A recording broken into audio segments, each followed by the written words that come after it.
We in the business of agriculture are commonly informed of our need to inform the public about why we do what we do. We have to tell our story, we are told, but here's the problem. We tell a story that sometimes doesn't resonate with the consumer. They don't care why we do what we do, or they just don't understand it. So I'm going to share with you over the next 3 videos 3 messages that stick with Main Street consumers. You know, it has to be about them because after all, they care about themselves, less so than they really care about us and why we do what we do.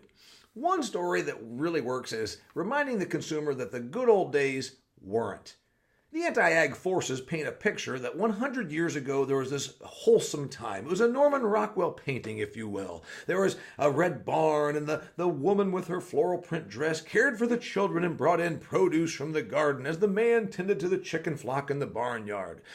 Of course, there was also extreme rural poverty. These people didn't have indoor plumbing. They had things like dysentery. They had disease issues in the livestock as well as in their own family. They really struggled with natural resource utilization. You know, we plowed and used cultivation to get rid of weeds. That meant that every time we got a rain, the soil ran into the streams, the lakes, the rivers. Dear consumer, let's not pretend these old days were so wonderful. Have you heard of the Dust Bowl? Where all the topsoil from the plain states blew across the country? Families were uprooted out of poverty because they couldn't make a living for a decade? You've heard of the grapes of wrath, right?